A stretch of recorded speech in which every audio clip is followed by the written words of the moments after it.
एक समय निरंजनपुर नाम का एक छोटा सा गांव हुआ करता था। उस गांव में ओम प्रकाश नाम के एक वृद्ध अपनी बहू आरती और पोती सिम्मी के साथ रहा करते थे। ओम प्रकाश की पत्नी बीमारी की वजह से 1 साल पहले ही गुजर चुकी थी और उनका बेटा फौज में काम करता था। ओम प्रकाश डाकघर में काम किया करते थे।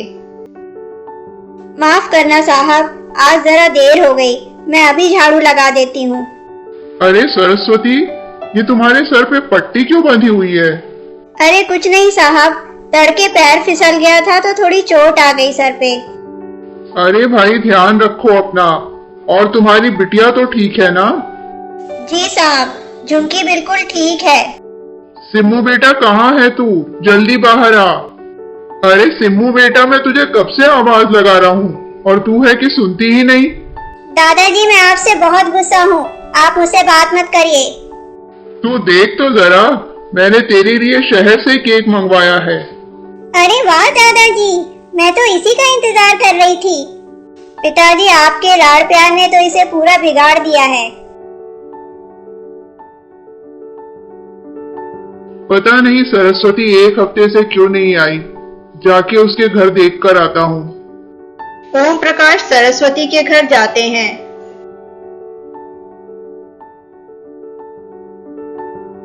अरे सरस्वती, क्या हो गया तुम्हें? तुम तो बहुत बीमार लग रही हो। अच्छा हुआ साहब आप आ गए, अब मैं नहीं बचूंगी। कृपा करके मेरी बेटी का ख्याल रख लीजिएगा। ऐसा कहकर सरस्वती दम तोड़ देती है।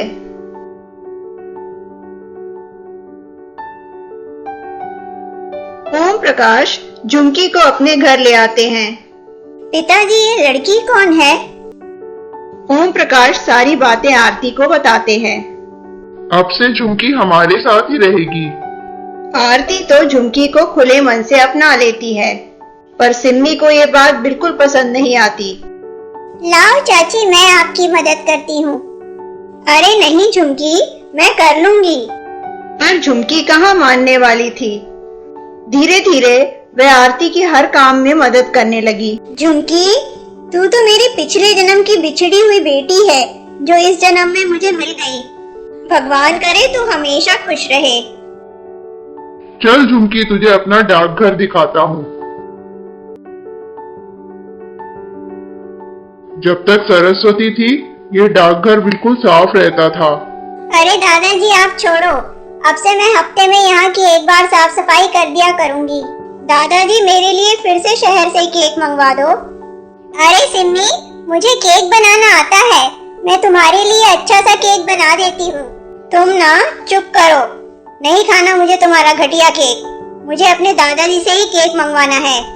अरे सिम्मी, अगर झुमकी केक बनाना चाहती है तो उसे बनाने देना। वाह झुमकी, कितना सुंदर केक बनाया है तूने। सब लोग झुमकी के केक की खूब तारीफ करते हैं, लेकिन सिम्मी केक को कचरे में फेंक देती है। मुझे कुछ ऐसी योजना बनानी पड़ेगी कि जिससे दादाजी और माँ दोनों इस झुमकी के खिलाफ हो जाएं। सिम्मी चुपचाप डाकघर जाती है और वहाँ की सारी चिट्ठियाँ जला देती है। तब तक झुमकी वहाँ पहुँचती है। दादाजी, माँ, झुमकी ने डाकघर में आग लगा दी है। दादाजी और आरती दोनों भागे भागे डाकघर पहुँचते हैं।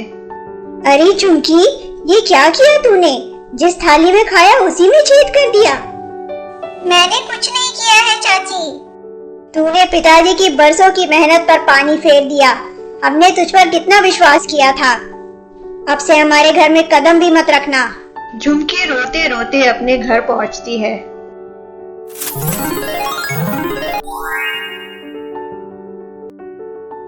भला अपने जन्मदिन के दिन भी कोई रोता है? जन्मदिन की बहुत सारी शुभकामनाएं झुमकी। आज मेरा जन्मदिन है, मैं तो भूल ही गई। आपको किसने बताया? झुमकी, मुझे तुम्हारी माँ ने बताया है। मैं एक जादुई केक हूँ और मैं तुम्हारी मुसीबतें दूर करने आई हूँ। जादुई केक, आप मेरे दादाजी और चाची जी की गलतफहमी दूर कर दो। मैं उनके साथ रहना चाहती हूँ, बस इतनी सी बात। अभी लो।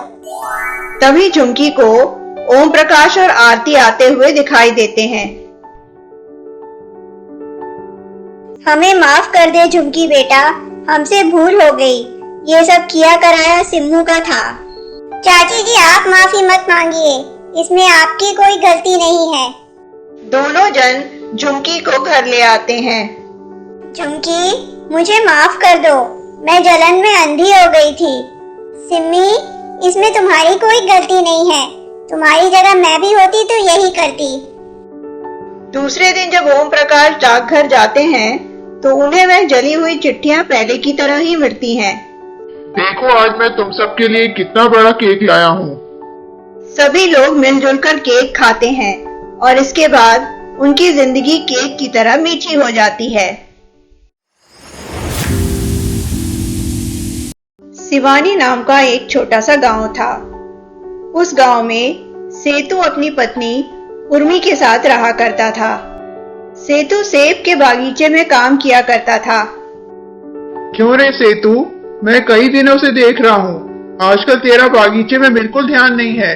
सारे के सारे फल सड़े रहते हैं।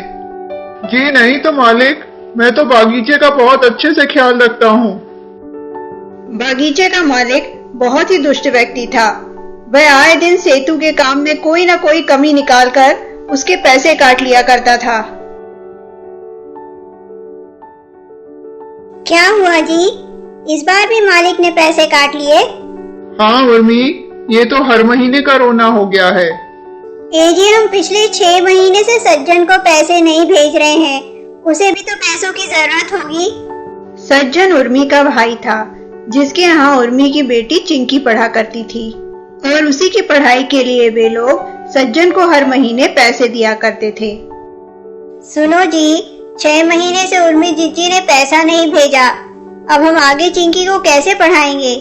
हमारा बिट्टू भी तो है पढ़ने के लिए। मामा मामी दोनों की बात चिंकी सुन लेती है। उसे बहुत दुख होता है। मैं और अपने मामा मामी पर बोझ नहीं बनूंगी। मैं वापस अपने माँ बापू के पास चली जाऊंगी। चिंकी किसी को भी बिना बताए अपने घर की ओर निकल पड़ती है।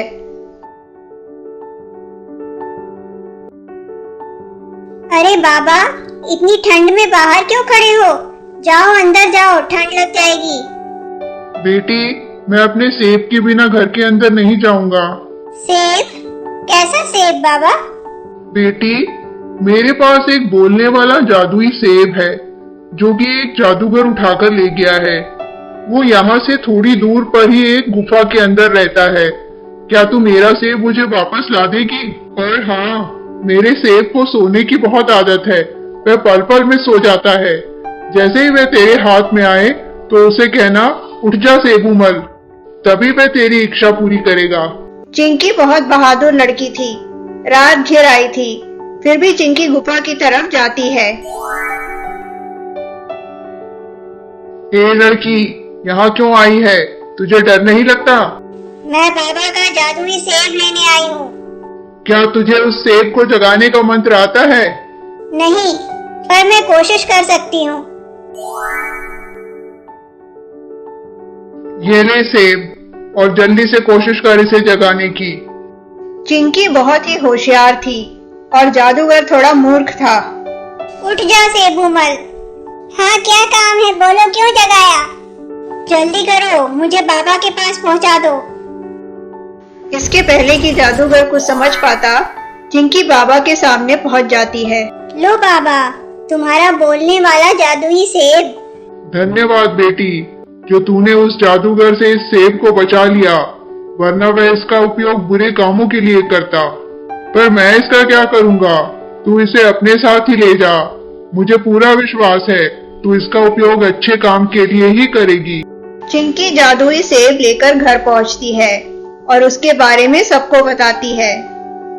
जादुई सेब की मदद से वे लोग एक सेब का बागीचा खरीद लेते हैं और साथ ही एक बहुत बड़ा घर खरीद लेते हैं। चिंकी उस जादुई सेब का उपयोग गरीब लोगों की मदद के लिए करती है और वे लोग खुशी खुशी रहने लगते हैं। नमस्ते दोस्तों, मेरा नाम है सोनिया। कहानियाँ हमारे जीवन का आईना होती हैं, जिससे हम बहुत कुछ अच्छा सीख सकते हैं। अगर आपको मेरे चैनल माय टेल टून की कोई भी कहानियाँ अच्छी लगती हैं तो प्लीज़ प्लीज़ प्लीज़ मेरे चैनल को ज़रूर सब्सक्राइब करें। और भी बहुत अच्छी कहानियाँ मिलेंगी आगे। धन्यवाद।